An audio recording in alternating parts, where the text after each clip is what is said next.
Thank you, Mr. Chairman, and thank you to all of our witnesses for being here today. The U.S. national airspace system is the largest and most complex airspace in the world, and thanks to our nation's air traffic controllers, it's also the safest. To remain in this position, we need to continue to improve the safety, efficiency, and capacity of our airspace. Arizona is home to one of the largest airports in the country, Phoenix Sky Harbor International Airport, and the world's busiest general aviation airport, Phoenix Deer Valley Airport, as well as smaller commercial airports and military installations. With our complex airspace, our air traffic controllers need the best available technologies to keep us safe. For years, I've worked in a bipartisan fashion to modernize air traffic control and ensure it has reliable resources. In Arizona and across the country, we're beginning to see increased delays and longer travel times due in part to irregular and uncertain FAA funding. Stable, predictable funding ensures our airspace remains safe, and we continue to modernize our air traffic control programs. Unfortunately, over recent years, we've experienced lapses in funding that have set us back. The federal government shutdown earlier this year forced controllers to work without pay and temporarily closed the rest of the FAA. This negatively impacted the lives of controllers, increased risk in the system, exacerbated long-term FAA staffing shortages, and delayed the implementation of new next-gen technologies. Controllers in Arizona reached out to me to explain the strain caused by the shutdown. One controller named Aaron works at the Prescott Regional Airport and is a combat veteran with a wife and 4 children. 3 of his children have chronic illnesses, and Aaron's wife stepped down from her job in order to care for them. Aaron told me about the significant financial strain on his family due to the shutdown. After working for more than a month without a paycheck, he had to decide between paying for his children's medical treatment and putting food on the table.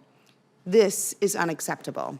An unpaid, overworked controller is not a controller at his or her best.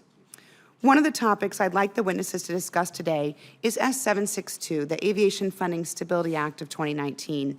This bipartisan bill would provide funding for all FAA activities in the event of a government shutdown by utilizing the Airport and Airway Trust Fund.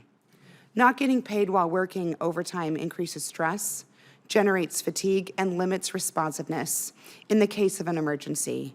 Controllers handle an average of 44,000 flights daily, and they enable our airspace to be as safe and as efficient as it is.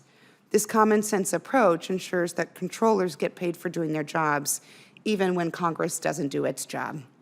Additionally, to remain a leader in air traffic safety, we must focus on how to modernize current practices. Some of these improvements include ATC workforce reform and the on-schedule deployment of next-gen technologies. Current hiring practices at the FAA make it difficult to hire the most qualified individuals, and that's why I partnered with a bipartisan group of members to sponsor the ATC Hiring Reform Act of 2019. Our bill accelerates air traffic control hiring and gives priority to veterans and graduates of certain specialized training schools. Arizona offers some of the best conditions in the country for aviation training and is home to 2 of those schools, ASU Polytechnic in Mesa and Embry-Riddle Aeronautical University in Prescott. I'm committed to supporting the qualified students and veterans who will soon serve as pilots, mechanics, and air traffic controllers to keep our passengers and skies safe. We also need to continue to improve current technologies and implement new technologies to monitor our airspace. The FAA is doing just this as it continues to deploy next-gen technologies. This effort will further improve the safety and efficiency of our airspace by giving pilots and air traffic controllers new monitoring capabilities. Modernizing how we control our airspace is difficult under the best of conditions, and delays due to red tape and funding lapses make modernization even more difficult.